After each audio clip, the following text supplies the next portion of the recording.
Hello guys, আজকে রান্না করব পাঁচমিশালি সবজি। তো পাঁচমিশালি সবজিটা কীভাবে রান্না করছি বন্ধুরা, চলো দেখে নাও। তো আমি এখানে দিয়েছি কড়াই গরম করে দিয়েছি লাল সরষের তেল আর পাঁচফোড়ন আর শুকনো লঙ্কা। তো প্রথমে সবজিগুলোকে আগে লাল লাল করে ভেজে নেব। এই সবজিটার স্বাদ অসাধারণ হয়, খেতে খুব ভালো লাগে। তো প্রথমে আমি এখানে দিয়েছি আলু, গাজর, মূলা, ফুলকপি ডাঁটা। এটাকে ভালো করে লাল লাল করে ভেজে নেব। তো সবগুলো দিয়ে দিলাম এখানে, দিয়ে ভালো করে এটা দিয়ে নাড়াচাড়া করে নেব। আর আলুটা একটু পরে দিব, কারণ এগুলো একটু লাল লাল করে ভাজা হবে, তারপর আলুটা দিব। তো এই যে এখানে আলু আছে, ফুলকপি আছে আর বেগুন আছে। তো আমি আলুটাও এর মধ্যে দিয়ে অ্যাড করে আরও ভালো করে লাল লাল করে ভেজে নেব। আর ওখানে ফুলকপি পাতা কেটে রেখেছি, এই কচি পাতাগুলোও আমি কিন্তু দেব, খেতে খুব ভালো লাগে। এর মধ্যে দিয়ে দিব সামান্য হলুদ আর লবণ। তো লবণ আর হলুদ দিয়েও একটু ভালো করে নাড়াচাড়া করে নেব। তো এইগুলো লাল লাল করে ভাজা পর্যন্ত অপেক্ষা করব, আর লাল লাল করে ভেজে নেব, জানে সবগুলো তেলের মধ্যে সেদ্ধ হয়ে যায়। আমি এই তরকারিতে কোনো জল ব্যবহার করব না, পুরো ভাপে ভাপে সেদ্ধ হবে, আর যা সেদ্ধ হবে তেলে সেদ্ধ হবে। তো আমি খুব অতটা তেল ব্যবহার করব না, সবাই খেতে পারো। আর এইভাবে খুব সুন্দর করে লাল লাল করে আমি ভাজা ভাজা করে নিয়েছি সবজিগুলোকে। এবারে আমার এটা ভাজা ভাজা হয়ে গেছে, এটাকে আমি এবার তুলে নেব। তো তারপরে ভেজে নেব ফুলকপি আর বেগুনটা। তো আমি এইগুলো ভাজা ভাজা করে হয়ে গেছে, এবার এটাকে তুলে নেব। তো তুলে নিয়েছি এটা, আর ওই তেলে দিয়ে দিব আবার ফুলকপি। তো তেলটা একটু কম আছে, তাই ভাবলাম একটু আর তেল ব্যবহার করব। তো আমি পরে আর 2 চামচ তেল দিয়ে দিলাম, তারপরে আবারও নাড়াচাড়া করে এই ফুলকপিগুলোকে ভেজে নেব।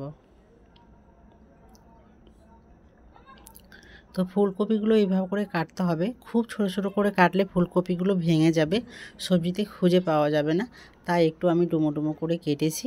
তো এর মধ্যে এখন ফুলকপিগুলো সব তেলের মধ্যে দিয়ে ভালো করে সুন্দর করে নাড়াচাড়া করে ভাজা ভাজা করে নেব।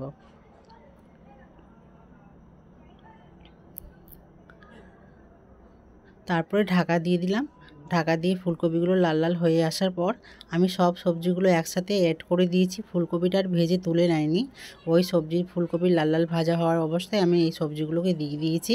এবার সবগুলো সবজি একসাথে ভালো করে লাল লাল করে ভেজে ভেজে ঢাকা দিয়ে দিয়ে রান্না করে নেব, সব সবজি সিদ্ধ হয়ে যাবে।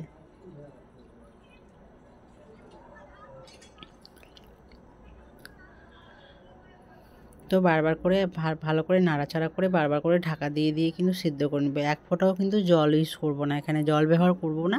বারবার করে ঢাকা দিয়ে দিয়ে নাড়াচাড়া করে ভালো করে নিতে হবে, সিদ্ধ করে নিতে হবে ভাপে ভাপে। দেখো বন্ধুরা, এখানে আমার সব সেদ্ধ হয়ে গেছে, আলু ফুলকপি সব সেদ্ধ হয়ে গেছে।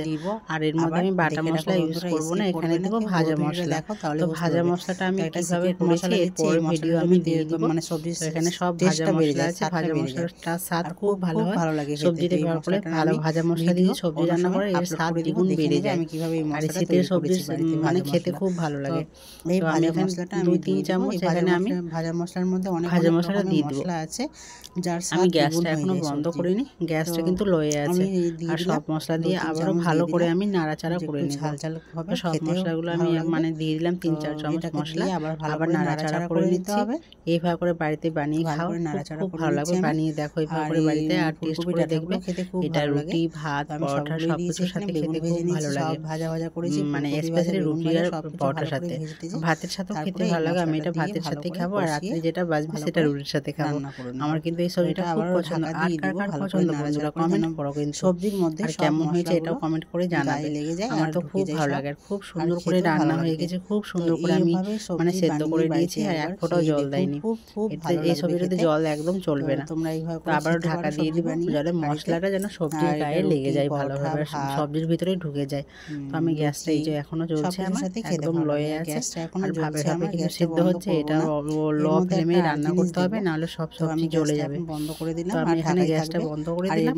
এর মধ্যে আরেকটা জিনিস সেট করবো, এই সবজিটা দিলে আরো মানে সবজির স্বাদটা বেড়ে যায়। তো এখানে আমি দিয়েছি ধনেপাতা কুচি করে দিয়েছি, আর গ্যাসটা বন্ধ করে দেওয়ার জন্য আরো নাড়াচাড়া করে দিলাম। আরো বেড়ে আর যাবে, কিছুক্ষণ নাড়াচাড়া করার পরে সব সব সবজি কিন্তু অনেক হয়ে গেছে, ভালো করে রান্না হয়ে গেছে, সবজির কালারটা খুব সুন্দর হয়েছে। অবশ্যই কমেন্ট করে জানাবে। এবার আমি ঢাকা দিয়ে দিব। করে আমার মতো এইভাবে করে সবজি বানিয়ে কিছুক্ষণ ঢাকা দেওয়ার পরে খেয়ে দেখুন, আমি পরিবেশন করেছি। এই যে ভাত দিয়ে খাচ্ছি, গরম গরম ভাতের সাথে ধনেপাতা, আর এখানে আছে মটরের শাক, লেবু, আর এই যে আর আলু ভাজা আর ডাল দিয়ে চলছে আমার খাওয়া। আমি খেতে খুব সুন্দর হয়েছে। ভিডিওটা ভালো লাগলে অবশ্যই লাইক কমেন্ট করবে বন্ধুরা একটা। আর সবাই ভালো থেকো, সুস্থ থেকো। আর আমার ভিডিও কেমন লাগলে অবশ্যই জানাবে কেমন লাগে। তো বন্ধুরা খুব ভালো হয়েছে, একবার বাড়িতে অবশ্যই ট্রাই করো, এইভাবে করে রান্না করে খাও, খুব ভালো লাগবে।